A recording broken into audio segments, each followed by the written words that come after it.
So, white nationalism. Not really seeing how we can do a jocular intro to this one. We could just replay Battle 40 trying not to mention the war.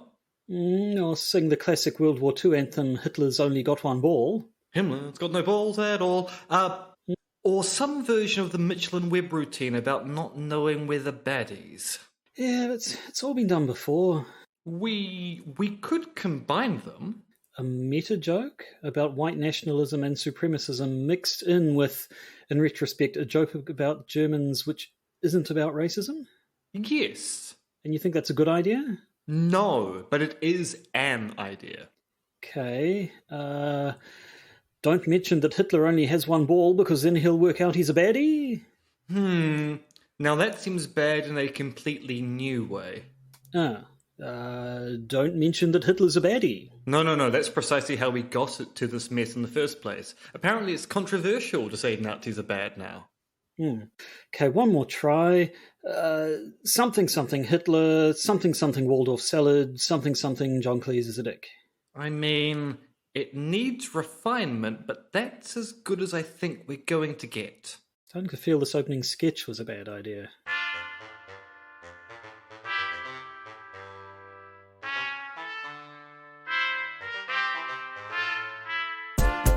The Podcaster's Guide to the Conspiracy, brought to you today by Josh Addison and Dr. M. Dentith.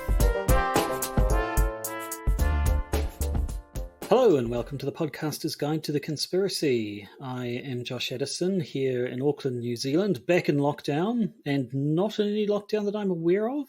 It's Dr. M. Dentith in Zhuhai, China. It's true, I am not locked down. I am living free and easy, with emphasis on free, and probably some emphasis on easy, but not as much emphasis on easy, mostly free. No, so the shoe is on the other foot, eh? Now who's the one? Both feet shorn. I'm not quite sure where you're going Shod. with shoe Shorn on would be other cut feet. off, but anyway. But I mean, there's a reason why I'm stuck in this office, Joshua, and it's because of a tragic lacing up my boots accident. But yes, no, we're back in lockdown here in New Zealand. If you're not from New Zealand and have been paying attention to the news, there was a little bit of it was sort of reported to begin with as New Zealand locks down after only one community case, which is technically true, but it's because we know that where there is one community case, there will be many more already that we don't know about. So the immediate lockdown is to stop the spread. And sure enough, a couple of days later, it's now up to 21, I think. Yes, and indeed, actually, the reason why lockdown was kind of recommended by the advisors who are, by the nature of their name, advising the government, is that because the first case they found they could not directly link to the border, that did suggest that the virus has been circulating in the population for at least a week for the symptoms to appear and people to report them and to be tested. So the fact there's one case in the community implies, given it's not the border case, that there are probably several cases in the community. And I believe they now have a tentative link to the border, which would date the ingress around about the 9th of August, which is less than 2 weeks ago, which is actually a positive sign in that it's likely to be relatively constrained. Although I say relatively constrained, the case is on the North Shore. The North Shore has an awful lot of schools, and we seem to have cases of the virus being present in school populations. So, containished. Yes, we have a school, we have a person who's tested positive who a couple of days before had been to church with a couple of hundred people. We've had people being around the city, being in the presence of lots of people. I'm a little bit confused, actually. They've identified a case which, through the whole sort of genomic sequencing thing, appears to be that looks like the person who brought it into the country, someone who came from Australia. Case. The index case, indeed. Someone who came from Australia and was in managed isolation where they tested positive. But what's confusing me, though, is that when they're coming up with the places of interest, the places where if you've been there, you need to go and get a test, they're still wanting to look back a week or so further into the past than when this person arrived in the country. So I don't know if they're just being thorough in making sure or what. And of course, the other thing is, although we think we know who the index case is, we still haven't established a link between them and the first person who we found with it in the community. So there's still some chain to be established there. But until we know what's going on, the entire country is in lockdown at the moment. Chances are, since it hasn't been spotted anywhere in the South Island or anywhere outside of Auckland yet, as far as I know, the rest of the country will probably be able to relax in a few days. But it looks like in Auckland, at least, we're into it for another week or two. Yes, it'll be interesting to see exactly what happens in the next few days. If case numbers start escalating dramatically, as a kind of exponential COVID-19 Delta cases are found, you'll be in lockdown for a while. If it turns out we've dodged another bullet, then who knows? Maybe by this time next week, you'll be broadcasting from a crowded church. Maybe, yeah. In the middle of a school. One of those church. Well, I mean, there are church schools. I say that facetiously, but I probably won't be attending one. But I could. Who knows? I've always said you should go back to school, Joshua. Church school. Dun dun. Yes. It sounds like we're trying to get a spin-off going, and I really don't think this part's going to work out. Joshua's gone back to school in a church. No. In fact, I don't think this whole preamble is working out anymore now that we've got past the important COVID-related information. So maybe we should just pile straight into the main section of this episode. Yes, but I'm trying to avoid the main section of the episode because the main section of the episode is depressing. Well, it's a bit depressing, but so's a lot of the stuff we talk about sometimes. Yes, I suppose that's true. I'll play a sting.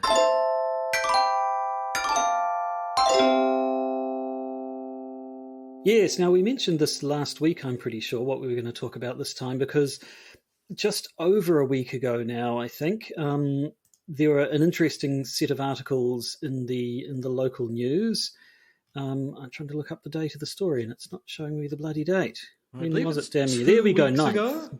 2 weeks ago, 9th of August. So, yes, the 9th of August, when COVID-19 likely entered the country, and there was a story about white supremacists as a cover story. I think this deserves... If it doesn't, I don't know what does. Well, precisely. But yes, there are a couple of articles in Critic, which is the University of Otago student magazine, where they said that someone from there had spent 6 months working undercover with the group Action Zealandia. Now, we've talked about Action Zealandia before, haven't we? Indeed, we had an entire episode devoted to an interview with Byron Clark talking about Action Zealandia and their podcast, where they've been presenting the views of people like Kerry Bolton, the country's most notable white supremacist, far-right intellectual. And so, yes, this person basically has reported back and talked about a lot of unsettling things that this white supremacist group has been getting up to. Now, what's notable about this story is that in many respects, what the 3 articles in Critic, the University of Otago student magazine, actually attest to are technically things we already knew. So there isn't much in the way of new information. But what's interesting about these stories is that, of course, Action Zealandia denies the truth of what we already know and claims that they are just a benign social club for white guys who are proud of their ancestry and their citizenship, who simply want to go about engaging in sporty-like activities and certainly don't have any specifically racist views and certainly aren't going around drawing links to other fascist organizations around the world. So what we're going to talk about here are things that we have actually mentioned in the past, but are things which are denied by the organization that we're looking at.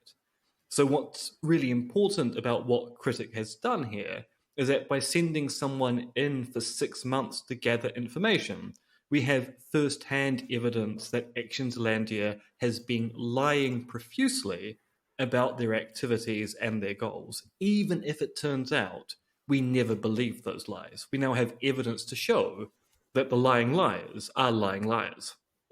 Yes, so this person spent 6 months pretending to be a white supremacist, which, as you can imagine, probably wasn't a lot of fun. Indeed, I think they even mentioned that in one of the articles, that spending 6 months pretending to be a white supremacist is not a great time.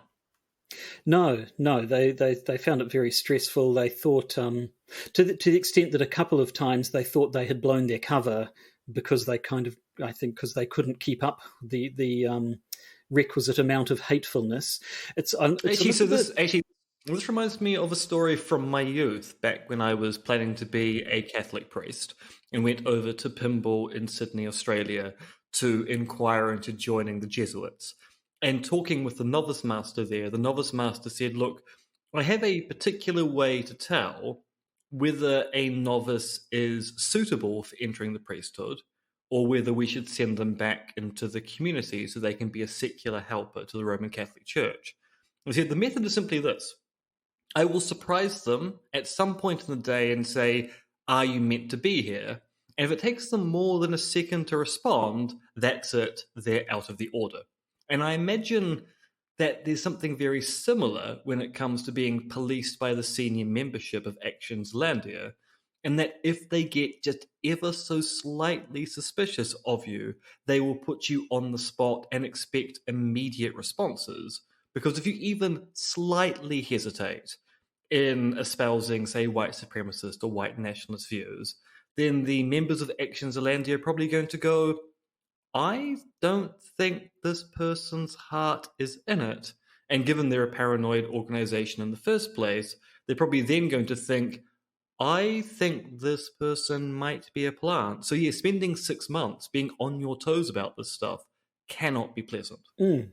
Yeah, so one of the things, as you say, with the paranoia, is that all of the members of Action Zealandia use pseudonyms, even amongst themselves.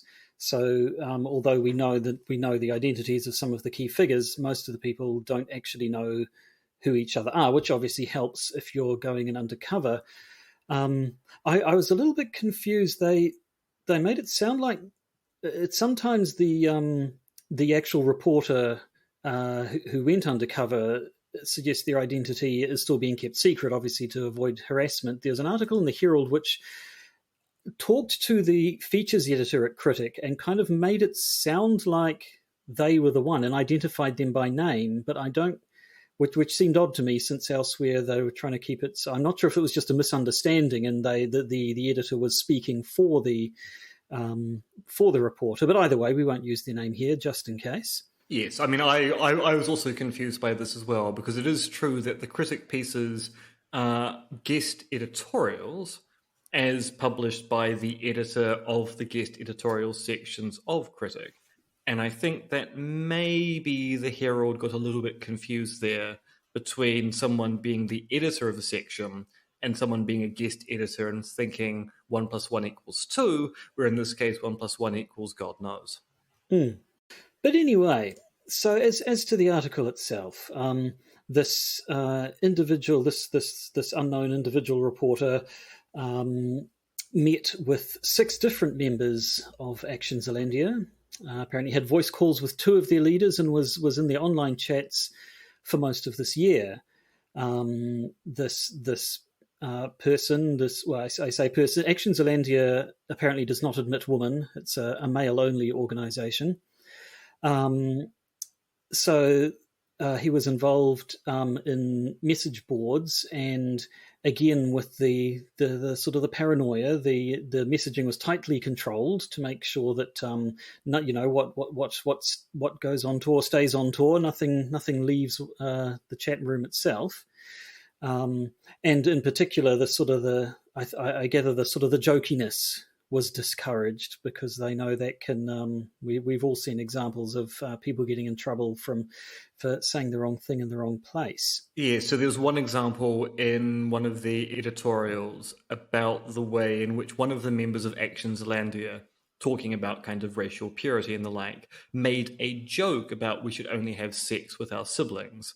And then one of the senior members of Action Zealandia went, "Look, don't delete all of these messages. We do not want any message of this type getting out, because we know how this is going to be presented, even though we know it was presented as a joke in the first instance."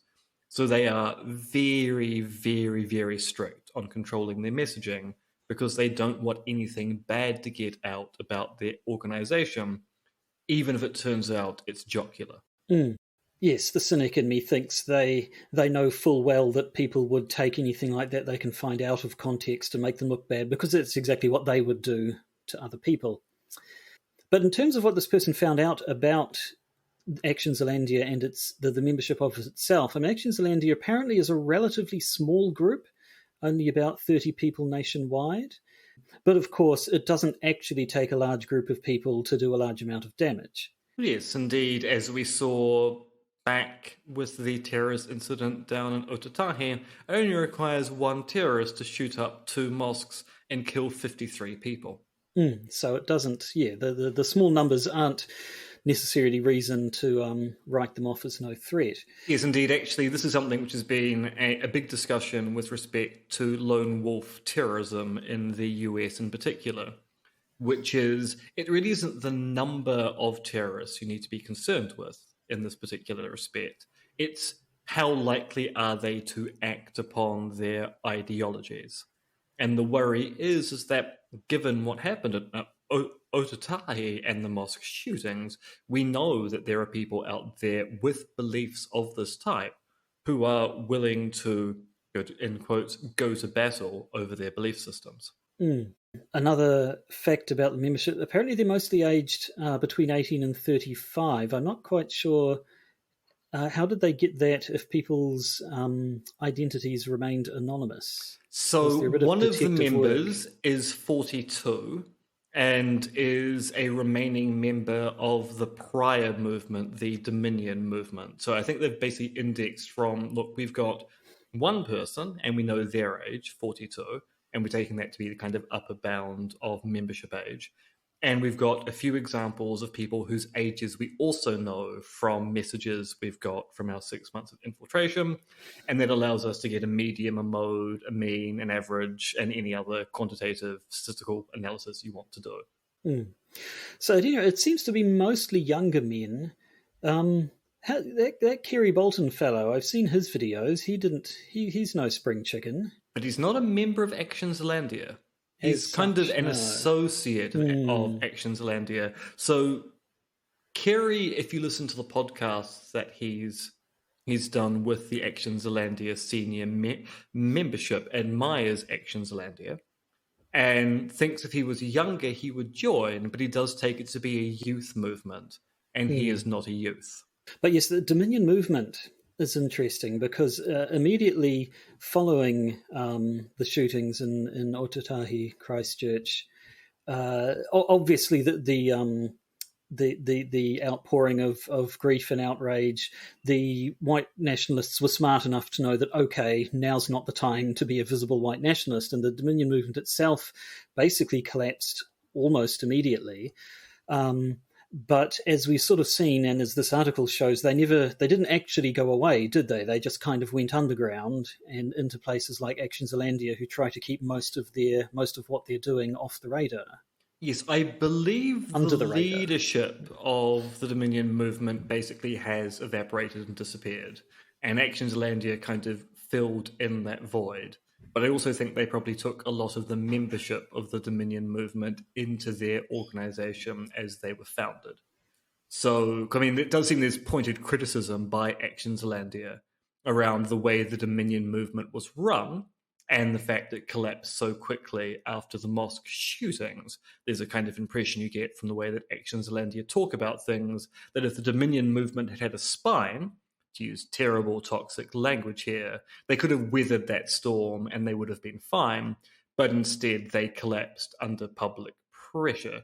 So I think the leadership went away and Action Zealandia was then formed, and those people who were sympathetic or members of the Dominion movement probably then kind of glommed onto this new organization. So the actual process of becoming now, one thing I wasn't quite clear on. Did this person actually become an actual vetted member of Action Zealandia, or did they just hang out in the chat rooms with Action Zealandia members? I'm assuming that if they got into the chat room, they became a vetted member. I mean, because they went on hikes with these people. They were on the message boards with these people. They met some of these people in person. Action Zealandia, given the secrecy that goes around everything they do, probably doesn't just have random associates turn up. You would have to be a vetted member to find out about the activities. So, yes, I'm assuming they were, to use terrible gang terminology, a fully blooded member of Action Zealandia.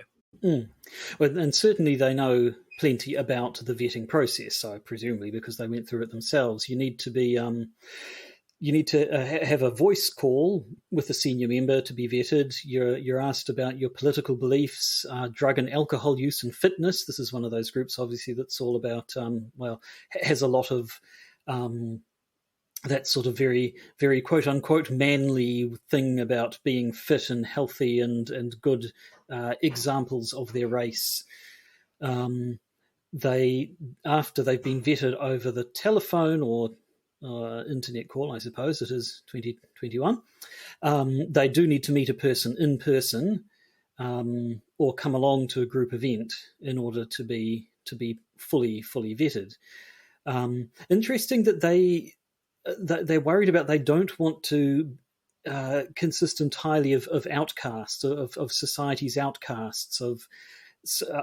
I don't know, is that just an image thing? They don't want the media to be say, oh look, these are just randos who've glommed onto this toxic ideology because their lives are so crap, or is it more part of the whole supremacist part of white supremacists? They want to feel like they're the cream of society. Yes, I do think what they want are the Ubermenschs to be able to join the organisation, and it seems that at the moment they're only attracting cucks.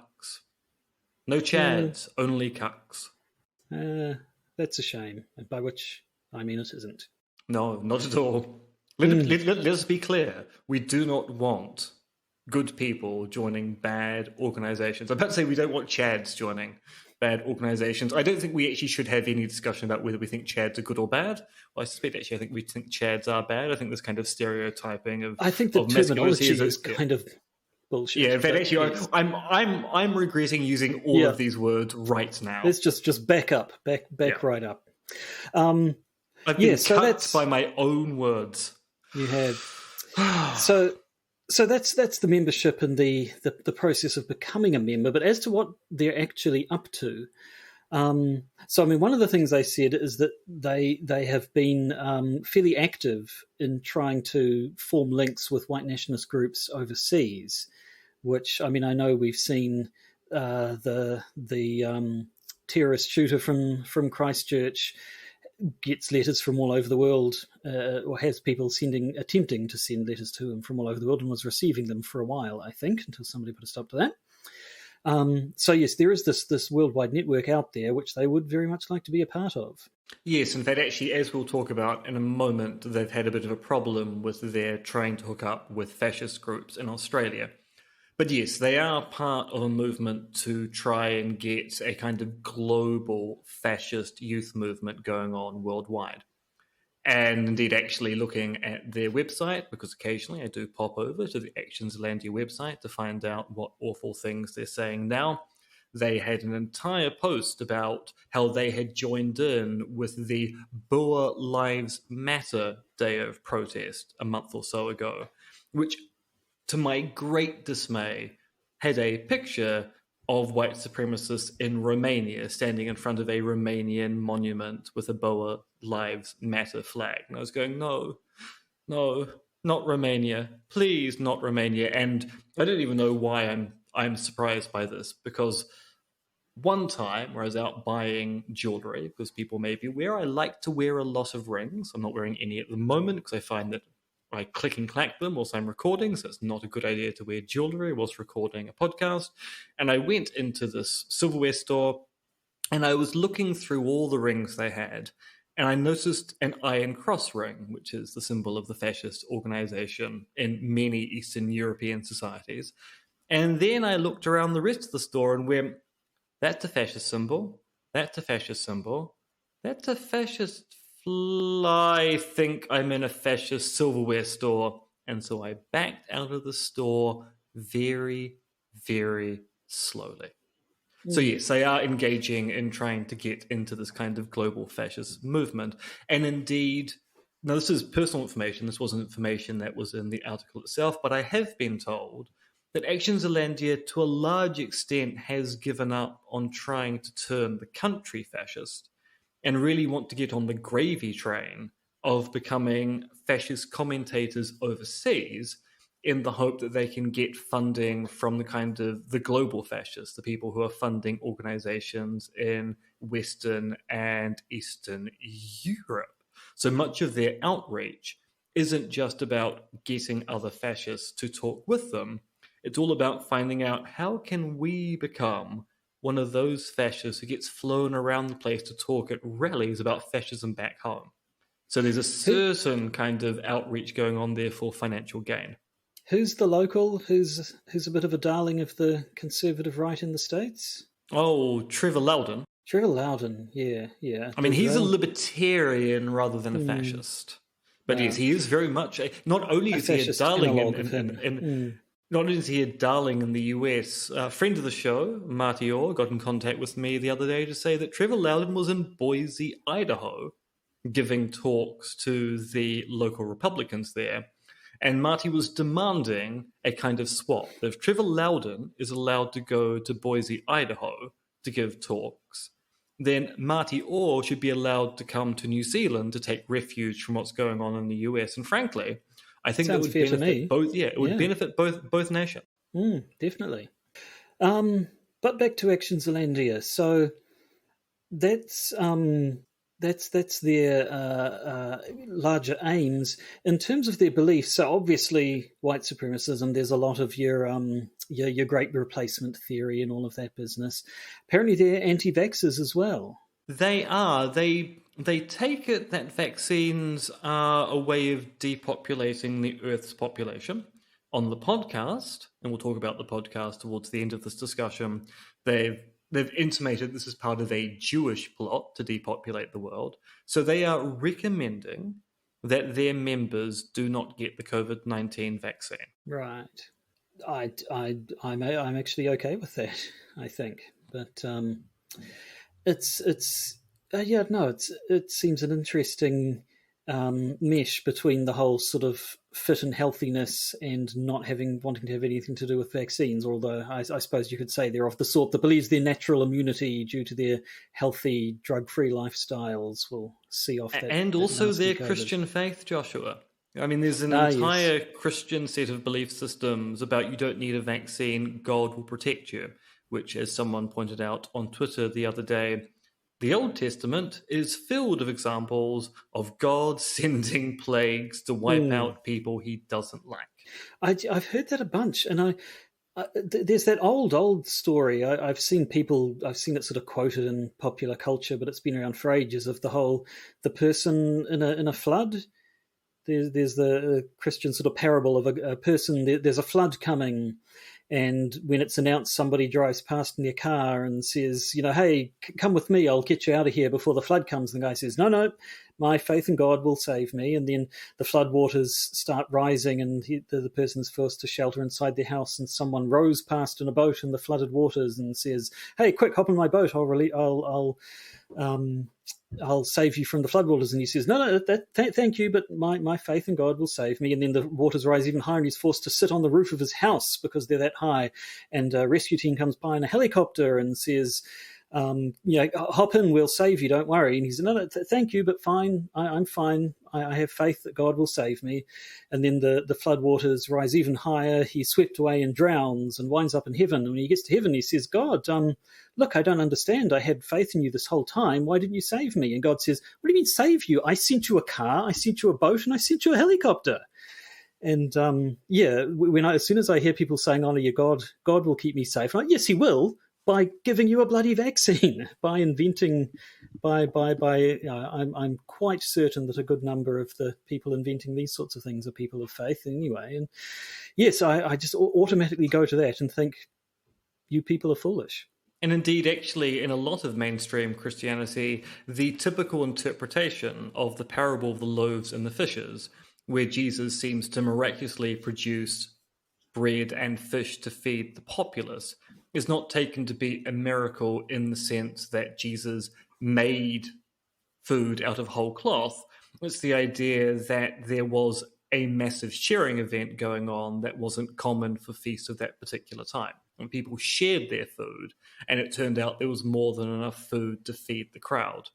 So there's an entire, there's an entire aspect of mainstream Christianity that goes, look, miracles don't need to be miraculous in the sense of supernatural intervention. Sometimes by this kind of God's intervention on the world, we're talking about people reaching out to help one another in a kind of Christian charity. And now I'm beginning to feel as the podcast is taking a decidedly religious turn from two become people the podcaster's who are, guide to Jesus. from two people who are devout atheists. We certainly are, but yes, it still bugs me when I see people using their faith wrong, quite frankly. Well, precisely. Anyway, we're possibly getting on this tangent because who wants to talk about the bloody fascists at Action Zealandia? But we started, so we'll finish. Now, we do know, although they use pseudonyms even when talking to each other, that their leader is this fellow called James Fairburn. And he's a guy who's made the news here not too long ago because he was a member of the New Zealand Armed Forces. Well, it's the Army Reserves, I believe. Was it? I don't know. He certainly had army connections, which was a bit of a worry. But yes, he left the Army Reserves late last year after these links of his to Action Zealandia were made public. And he doesn't seem like the nicest fellow. A couple of arrests under his belt.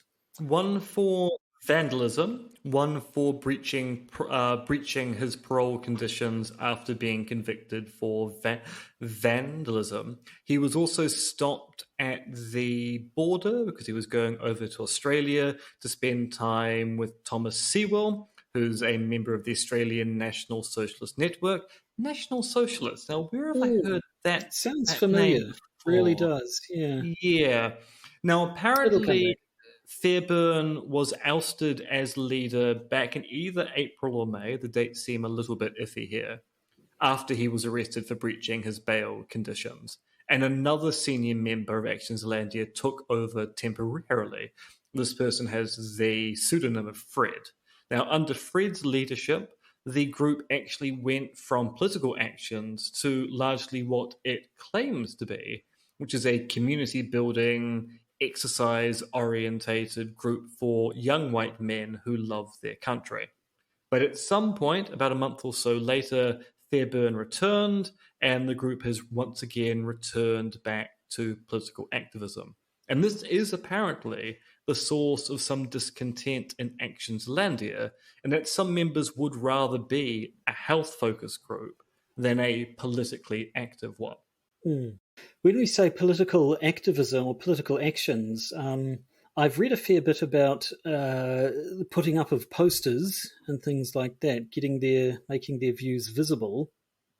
I see one of their members is up on espionage charges, although is that related to white supremacism, or is that just what the guy gets up to in his private time? This is an open question, and that this stuff has been tried, I believe, under a military tribunal, although I think they were at one stage arguing it could go into the criminal courts. So it's a bit hard to talk about because there's a whole bunch of sub judice things going on here.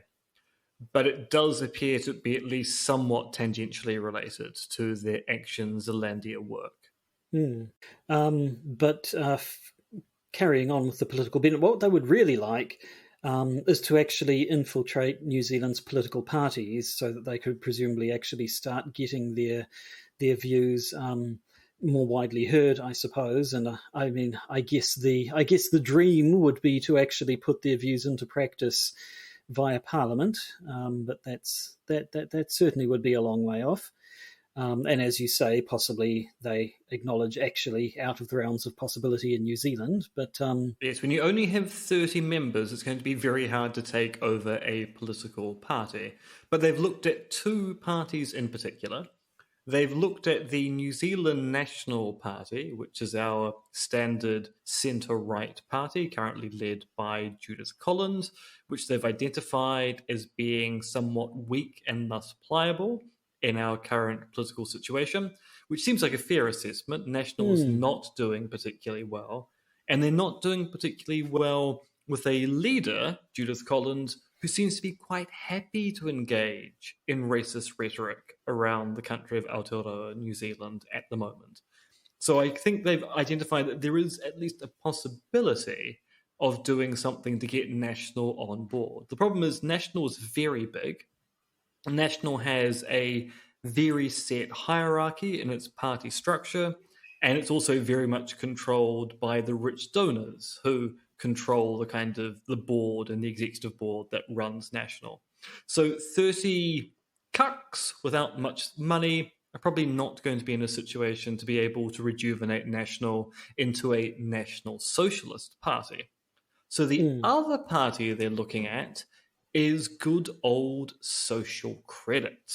Now, Social Credit used to be the third biggest party in the country and no longer is, but still does technically exist. Yeah, I mean, it's a name that I've heard, but I don't really know much more than that about them. They're not a particularly large presence. Apparently, though, they were started by a fellow called Clifford Douglas in the early 20th century, and he argued that the name Social Credit comes from the fact that he argued that big banks needed to be broken up and that international Jewry were behind those big banks. Obviously, there was no shortage of anti-Semitism in the early Social Credit Party.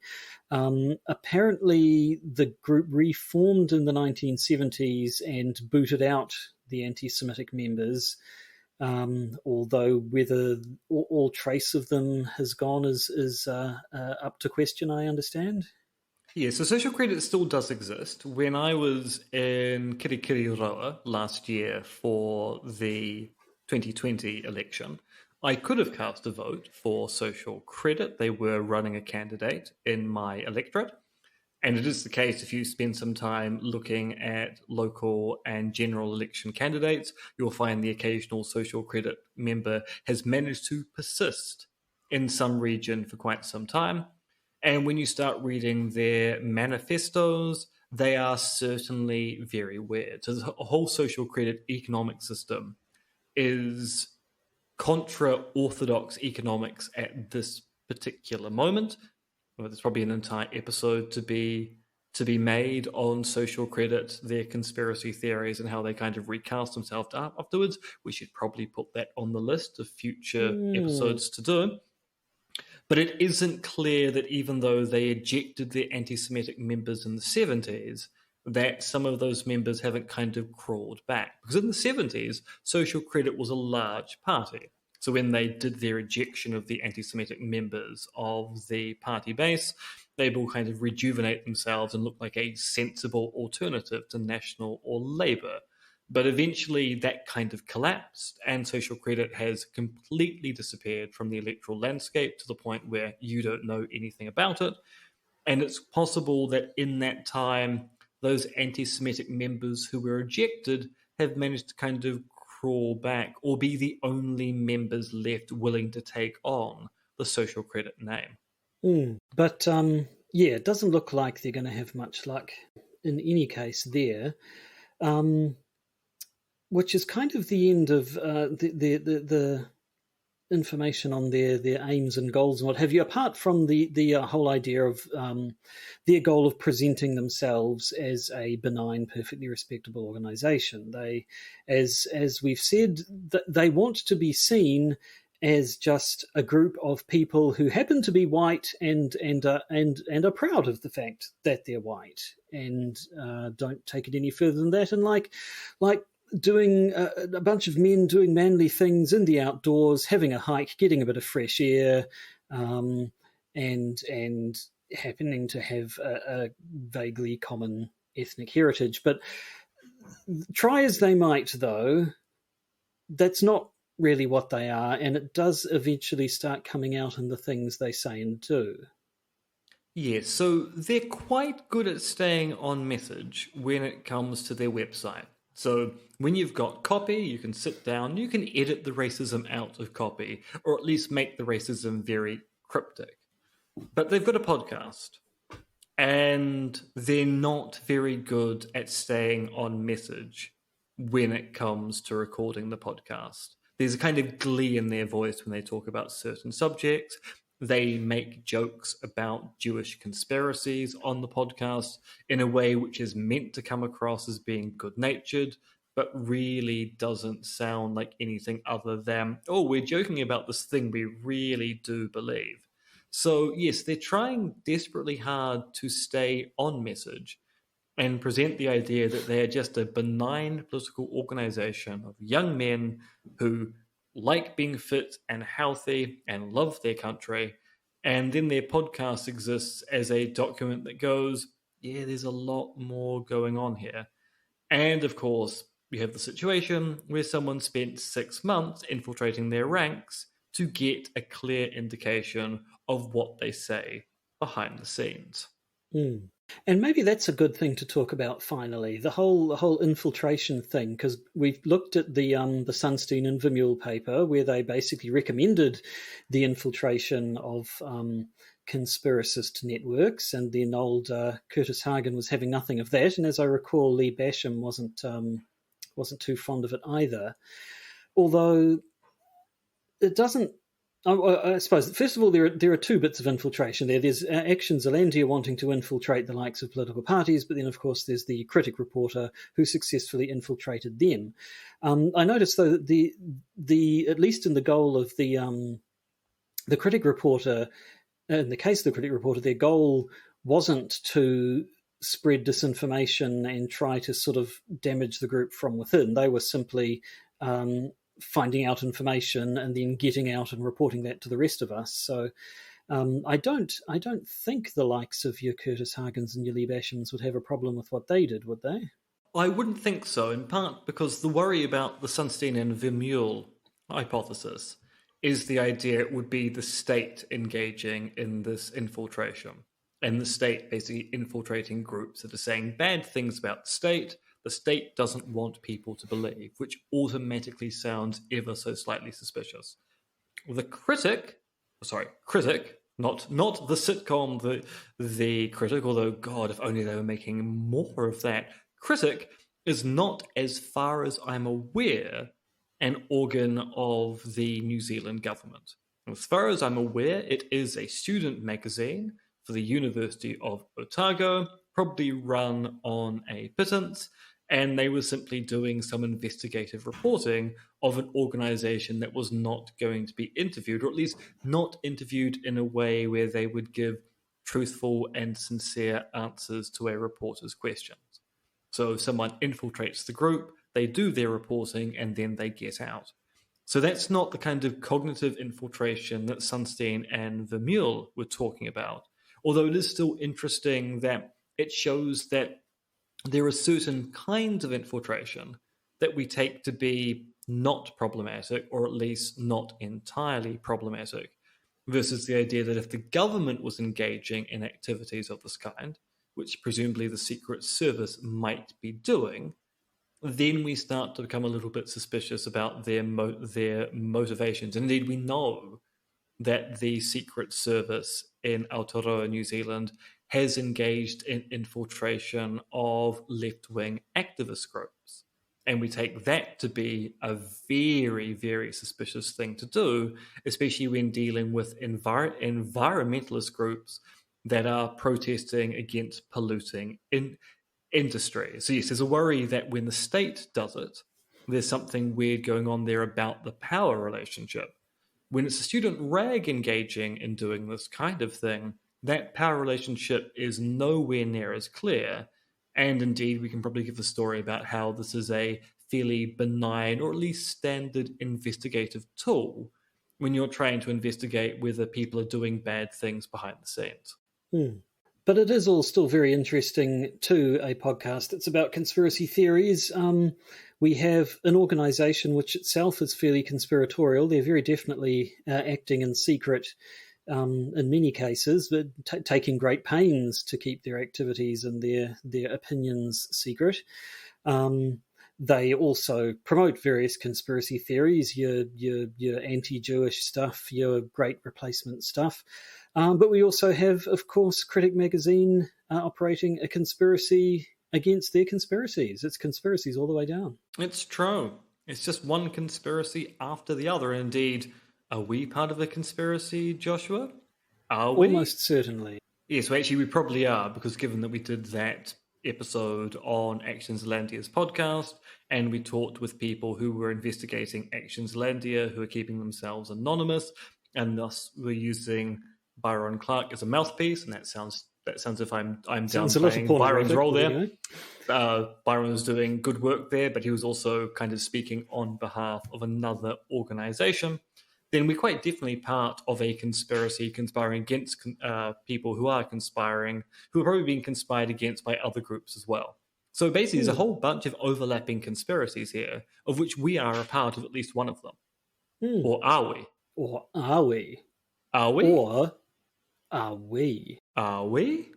See, Yes. now it just sounds like a sound. Are we? It does a little. Are we? Yes. Now, we did have some other information about Nazis in New Zealand, but we're pretty much reaching the time when an episode would normally wrap up, and I think we've kind of talked enough about Nazis in New Zealand so far. Maybe we can save this for next week or another time or a bonus episode. Precisely. I had a worry that maybe talking about the pieces from Critic may not take up the full hour, so I had a little bit of additional information about a Nazi in our midst, not literally Josh and my own midst, but the midst of the country of Aotearoa New Zealand. But I think we can probably do the story when we take a look at the Willie Huber story generally, because we have kind of danced around the SS officer who died in the South Island thing by talking about it. We should probably do a special episode on that. So we've actually got 2 episodes to do now. We've got social credit, and we've got Nazi war criminals who die not answering for their crimes in our home country to look at. So much more work to do. But that's all for now. So after this, of course, if you're a patron, you'll get to listen to the bonus episode that we're about to record, where we'll be looking at what Vinnie Eastwood and Billy TK got up to the last couple of days. If you're a fan of Schadenfreude, I think this might be the episode for you. I thought their work in the 80s was great, but the 90s albums they released were early Schadenfreude. You can't go past it. Yeah, precisely. We're going to look at Scottish people stealing Edinburgh Castle, or trying to. Well, of course, we have to follow up what that pillow guy in America's been up to, because last week I think it was just before he was about to bring down the entire government and see Trump installed. So let's check in and see whether or not that actually happened. And then a little bit of Russians and chimpanzees. Precisely. Chimpanzee to chimpanzee. Oh, you'll never make a monkey out of me. That's entirely true. Now, I would normally I would be quite happy to sit back and let you go through the entire Stop the Planet of the Apes I want to get off, but I think we're right about at the end, so maybe we should end this episode.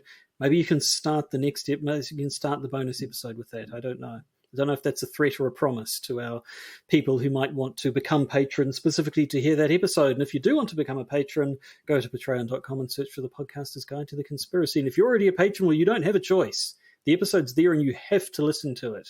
That's the you law. are legally obliged.